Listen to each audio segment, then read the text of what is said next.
And to other stories, the Oleh Diocese of the Church of Nigeriaanglican Communion under the Lordship of Right Reverend John Oleh held the third session of the 8th Synod and book launch at the weekend with the theme Maximum Kingdom Fruitfulness.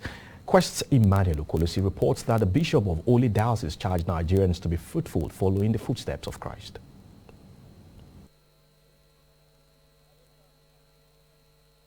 Bishops from various dioceses of the Church of Nigeria, clergy and lay faithful gathered to mark the third session of the 8th Synod, which was done at St. Michael's Church, Oleh in Delta State. In his charge, the Bishop of Oleh Diocese, Right Reverend John Oleh, admonished the people to be fruitful and maximize their fruitfulness for the kingdom. We are saying that God has called us to be fruitful and that He expects that we should be fruitful to the utmost, to the best possible.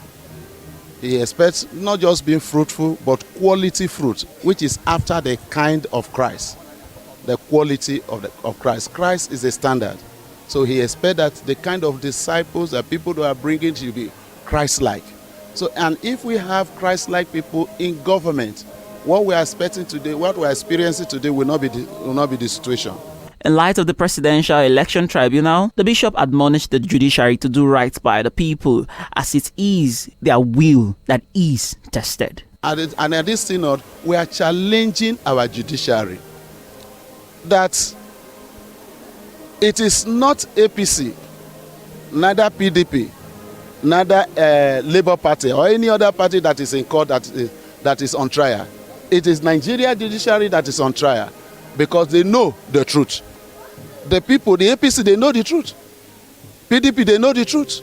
So who is on trial is Nigeria judiciary. So we call upon them that while INEC, who ought to have taken a lot of glory because of the introduction of the beavers, and that people came out believing in them, and they messed it up.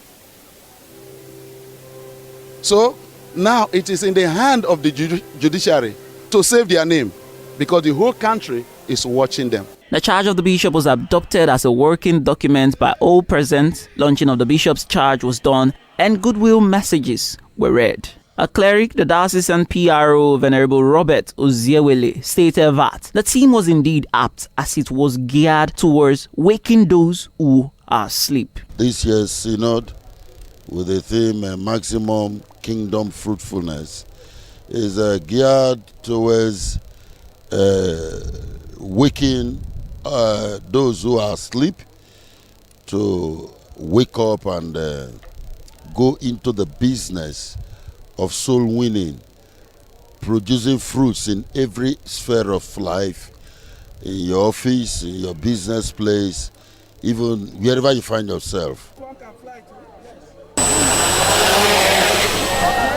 At the high point of the event, an SS2 student of James Welch Grammar School showcased his creation of a drone and stated that he was just inspired to create things. It is just an inspiration of mine. Most times I always imagine how planes flies, and after so many research and studying how normal planes flies, I came about in building a smaller one of these which can actually fly. After research from my friends, I came about in building a large scale of the other small one, which is this that you can see here. His mother and school principal also added that he got the necessary support he needed at the time he needed it most. Actually, I have to say maybe because of the vision we have in the school, and this one in particular, he had that vision of making things fly. That was his interest.